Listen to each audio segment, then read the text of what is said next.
Mga kaibigan, update ko lamang po kayo sa lagay po ng ating panahon, pero bago ho yan, baka hindi pa po kayo nakalike at nakasubscribe sa ating channel at pahit na rin po ng notification bell para notify po kayo sa mga susunod natin na weather update. So mga kaibigan, tuluyan na nga pong nakalabas ng Philippine Area of Responsibility ito pong Tropical Depression Hener na ngayon po may layo na 475 kilometers west of Sinait, Ilocos Sur po yan. Mahina na rin ang kanyang hangin, nasa 55 kilometers per hour.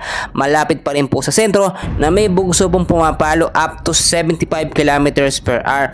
Pa northwestward po ang kilos sa bilis naman na 20 kilometers per hour. So nandito naman tayo ngayon mga kaibigan sa panibago, no, or etong kakapasok lamang kahapon na Tropical Storm Helen or Pulasa, no, international name po niya, na ngayon po ay may layo pong 1,100 kilometers east of extreme northern Luzon po mga kaibigan. Medyo mas malakas po yung hangin nito, nasa 85 kilometers per hour.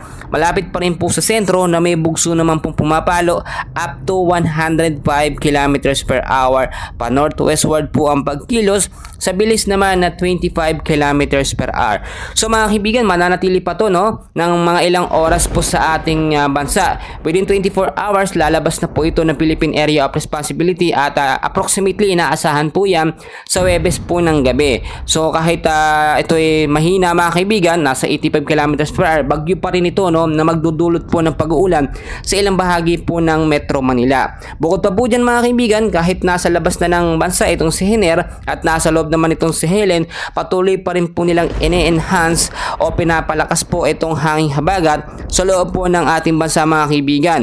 At hanggang ngayon po meron pa rin po tayong heavy rainfall warning sa ilang lugar po mga kaibigan, no, ng Occidental. Yellow warning level pa rin po yan dito po sa may Palawan at pinag-iingat po yung mga lugar niya sa banta po ng pagbabaha sa mga low-lying areas at landslide naman po sa mga mountainous area. So maging alerto po tayo at maging handa dahil nga po hanggang ngayon ay patuloy tayo nakakaranas ng pag-uulan.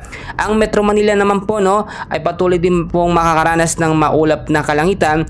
Ngayong hapon po asahan po ang pabugso-bugsong pag-ulan, lalong-lalo na po sa gabi.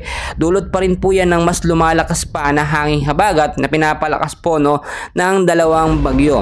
Ayon na rin po sa pagmamonitor ng Pag-asa mga kaibigan, no, sa updated na radar natin, wala pong namamonitor ngayon, no, na panibagong low pressure area na may potential pong maging tropical cyclone o maging isang ganap na bagyo. Pero hindi po natin inaalis mga kaibigan, sa labas ng para sa loob meron pong mga nabubuong cloud cluster or kumpol ng kaulapan. Hindi po ito low pressure area, bagkus mga kumpol ng kaulapan na naproduce nga po, no, or nabuo dahil po dito kay bagyong Helen at kay bagyong Hener. Kasama pa rin dyan mga kaibigan ang hanging habagat. Nagkakaroon po yan ng combination kaya po nabubuo etong cloud cluster na ating tinutukoy. So mga kaibigan, meron ulit tayong kaganapan mamaya, and please huwag nyo kong kalimutan i-like at i-subscribe ang ating YouTube channel for more weather updates. Maraming salamat po.